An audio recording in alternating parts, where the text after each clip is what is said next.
If 12% of 75% is greater than 5% of a number by 75, the number is এই প্ৰশ্নটোত সুধিছে যদি ৭৫%ৰ ১২%টো ডাঙৰ হয় এটা সংখ্যাৰ ৫%তকৈ ৭৫ তেনেহ'লে সংখ্যাটো কি হ'ব এই ধৰণৰ প্ৰশ্ন কৰিবৰ কাৰণে প্ৰথমে আমি ধৰি ল'ব লাগিব সংখ্যাটো let the number is প্ৰথমে আমি সংখ্যাটো ধৰি ল'ম নাম্বাৰটো x বুলি ধৰি ল'ম যেহেতু আমাক সুধিছে এটা সংখ্যাটোৰ ৭৫%ৰ ১২%টো গতিকে আমি প্ৰথমে সংখ্যাটোৰ ৭৫%টো কি হ'ব হেতু কৰিবৰ কাৰণে সংখ্যাটোৰ লগত ৭৫%টো পূৰণ কৰি দিলে পাই যাম ৭৫%ৰ ঠাইত আমি 100/৭৫ পাতিলোঁ আৰু এই ৭৫%ৰ আকৌ 12% সুধিছে গতিকে ইয়াৰ লগত আকৌ আমি 12%টো পূৰণ কৰিলোঁ 100/12 আৰু যিহেতু আমাক প্ৰশ্নটোত কৈছে এইখিনি 5% সেই নাম্বাৰটোৰ 5%তকৈ 75 বেছি গতিকে 5% সেই নাম্বাৰটোৰ 5%টো আমি উলাই লওঁ 5%টো উলাবৰ কাৰণে আমি কি কৰিব লাগিব সেই সংখ্যাটোৰ যেনে আমি যিটো ধৰিছো x সেই সংখ্যাটোৰ লগত আমি 5%টো পূৰণ কৰি দিলোঁ 5% ঠাইত আমি 100/5 পাতিলোঁ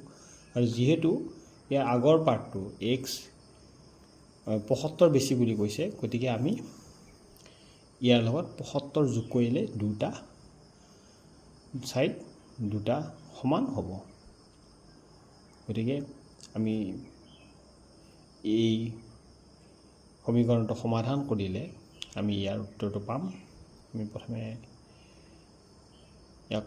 যিমান পাৰি সৰু কৰি ললো 3x by 100 9x by 100 হ'ব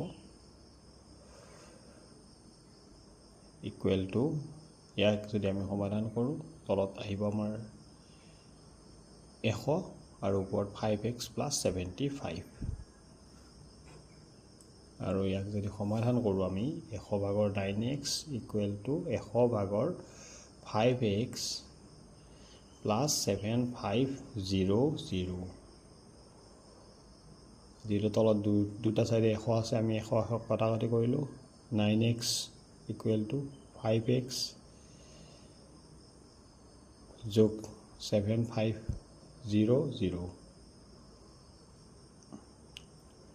4x হ'ব 9x minus 5x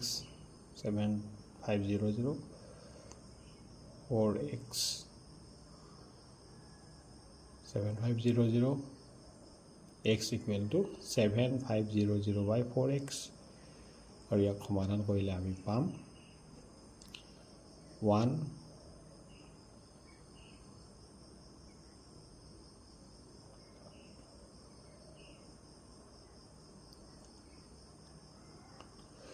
857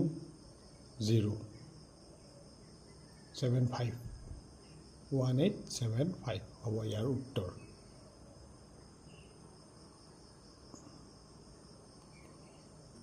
গতিকে এই চাৰিটা অপচনৰ ভিতৰত আমাৰ হ'ব 1875